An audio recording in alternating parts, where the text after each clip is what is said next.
আপনার কাছে প্রশ্ন হচ্ছে, ইয়া রাসূলুল্লাহ, ইয়া হাবিবাল্লাহ, এই আকাশের তারার মতন কারোর আমল নামায় নেকি আছে কিনা? সুবহানাল্লাহ বলেন। আল্লাহ রসুল সরওয়ারে কায়নাত নবী, আহমদ মুস্তাফা নবী, দুলাল আমিনা নবী, শামসুদ্দোহা নবী, বদরুদ্দুজা নবী বললেন, ও আয়েশা, প্রশ্ন করেছো অনেক গুরুত্বপূর্ণ প্রশ্ন, অ্যান্সারটা আমি এভাবেই দেব, আছে। আয়েশা রাদিয়াল্লাহু তাআলা বললেন, কার আমল নামায় আকাশের তারকারাজির চাইতে বেশি নেকি আছে? সুবহানাল্লাহ বলেন। আয়েশা রাদিয়াল্লাহু তাআলা প্রশ্ন করলেন, আর মনে মনে ভাবতেছেন, সবচেয়ে আমার পিতা আবু বকর আল্লাহ রসুলের কাছের মানুষ, আল্লাহ রসুলের বাল্যকালের বন্ধু, একদিক থেকে শ্বশুর, একদিক থেকে বন্ধু, হিজরতের সাথী, সব সময় সুখে দুঃখে আবু বকর সিদ্দিক আমার পিতা আল্লাহ রসুলের সঙ্গে থাকে। হয়তো বা আসমানের নিচে জমিনের পরে এমন বড় মোহাব্বতের বন্ধু আল্লাহ রসুলের কেউ নাই।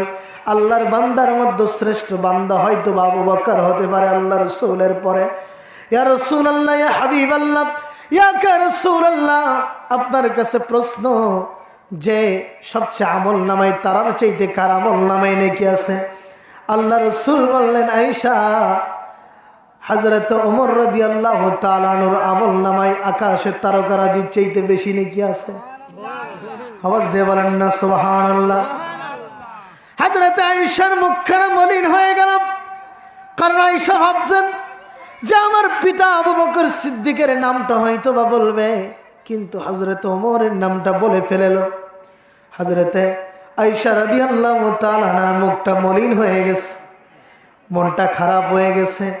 সরওয়ারে কায়নাত নবী, আহমদ মুস্তাফা নবী, শামসুদ্দোহা নবী, বদরুদ্দুজা নবীর বুঝতে বাকি রইল না যে আবু বকর সিদ্দিক তোমার পিতার নাম বলে নেই বলে তোমার মুখটা খারাপ হয়ে গেছে, মুখটা মলিন হয়ে গেছে।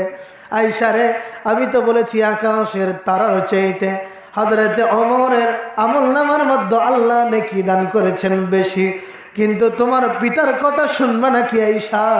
তোমার পিতার সম্মানটা আল্লাহ রাব্বুল আলামিন এত বেশি বেশি দান করেছেন। তাহলে শোনো ও আয়েশা, শুনে রাখো, আল্লাহর কাছে তোমার আবু বকর তোমার পিতার সম্মানটা এত বেশি, প্রথম থেকে শুরু করে একেবারে কিয়ামতের আগ পর্যন্ত যত মানুষ এই পৃথিবীতে আসবে, সমস্ত মানুষের নেক আমলগুলো যদি এক পাল্লায় দেওয়া হয়, আর তোমার পিতা আমার সাথে যে হিজরত করেছে, মক্কা থেকে মদিনা শরীফে হিজরতের জন্য যে একটা রাত অতিক্রম করেছে, হিজরত চলে গেছে, আমি যেদিন থেকে বলেছিলাম আবু বকর রেডি থেকে দিও, যেদিন সেদিন তোমাকে হিজরতের ডাক দিতে আসতে পারি, তুমি রেডি থেকো, তোমার সাথে তোমার সঙ্গে নিয়ে আমি হিজরতের জন্য রওনা হব।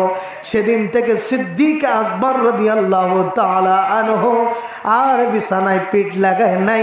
কিতাবের মধ্যে এসেছে 6 মাস অপেক্ষা করেছিল আল্লাহ রসুল যখন তখন ডাক দিবে, ডাকার সাথে সাথে যদি আমি আবু বকর আল্লাহ রসুলের ডাকে সাড়া না দিতে পারি, বেয়াদবি হয়ে যাবে। সেই দিন থেকে আবু বকর সিদ্দিক আর বিছানায় পিঠ লাগায় নাই।